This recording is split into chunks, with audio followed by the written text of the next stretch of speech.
জামাইবাবু পিকনিক খেতে এসে 10 জনের মিষ্টি একাই খেয়ে নিল, আর এখানে কড়াই নিয়েই বসে পড়েছে, সাথে আবার 1 হাঁড়ি দইও আছে। সবাইকে হ্যাপি নিউ ইয়ার, এই নতুন বছরে অনেক অনেক শুভেচ্ছা রইল সবাইকে। চলে আসলো 2025 সাল, আর এই বছরটা সবাই খুব ভালোভাবে কাটাক, সবাই খুব ভালো থাকুক, সুস্থ থাকুক। আর আজকে আমরা চলে গেছিলাম মাঠে পিকনিক করতে, যেহেতু বছরের প্রথম দিন সবাই তো পিকনিক করবেই, তাই আমরাও গেছিলাম মাঠে পিকনিক করতে। আর আজকে আমরা বাড়ির সবাই মিলেই পিকনিক করছিলাম। আর এই যে এখানে আমার ছেলে পাতা নিয়ে দাঁড়িয়েছিল সবাইকে খেতে দেবে বলে। আর আমার দুটো বান্ধবীও এসেছিলো, দুটো না একটা এসেছিলো, ওর হাজব্যান্ডও এসেছিলো সঙ্গে। আর এই যে আমার ছেলে পাতা দেওয়া শুরু করে দিয়েছে, যেহেতু সবজি সব আগে কেটে রেখেছিলাম আমি আর আমার বান্ধবী, তো সেই জন্য একটু সব কিছু তাড়াতাড়ি হয়েছিল। আর মা আমাদের বাড়িতে রান্না করছিল, আর মাঠে আমার একটা ঠাকুমা রান্না করছিল, সেই জন্য আরও তাড়াতাড়ি হয়ে গেছিলাম। পিকনিক যখন করছি না খেলে কি হয়, তো এই যে আমরা খেতেও বসে পড়েছি। আর এখানে আমাদের দিয়ে দিল ভাত আর বেগুন ভাজা, আর আমার ছেলে এখানে একাই ভাত বেড়ে নিচ্ছে।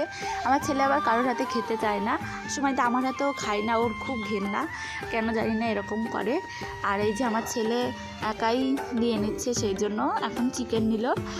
ও সত্যি কথা বলতে মাছ মাংস কিছুই খেতে চায় না, সময়তে একটু ভালো লাগলে তখনই একটু চিকেন খায়, তাও নিয়ে পুরোটা খেতে পারে না, আমাকেই দিয়ে দেয়। আজকে আমাদের মেনু হয়েছিল ভাত, বেগুন ভাজা, মাছের মাথা দিয়ে ডাল, কপি ঘন্ট, মাছের ঝোল, মাংস, চাটনি, দই, মিষ্টি। আর তোমরা কে কোথায় পিকনিক করছো অবশ্যই কিন্তু কমেন্ট করে জানিও। আর আমার ভিডিও তোমাদের কেমন লাগে সেটা জানাতে কিন্তু অবশ্যই ভুলো না। আর আমাদের বাড়িতে একটা জামাই এসেছে, জামাই কি কাণ্ড করেছে খেতে বসে সেটাই দেখো। আমাদের জামাই মাংস খায় না, মাছ খাই, এই যে জানি খাওয়া হয়ে গেছে।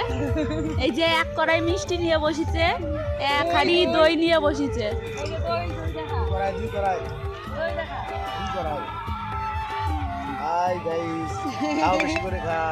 তো তারপরে দিদি আমাদের চিকেনটা দিয়ে দিল। তো খাওয়া দাওয়া শেষ করে আমরা এই যে এখন একটু ঘুরতে যাচ্ছি মাঠে, কারণ মাঠে খুব বড় পিকনিক করছে। তো যার পথে দেখছিলাম যে কাকি পিকনিক খেয়ে চলে আসলো, ওই মাঠে আমরা যাবো এখন একটু ঘুরতে।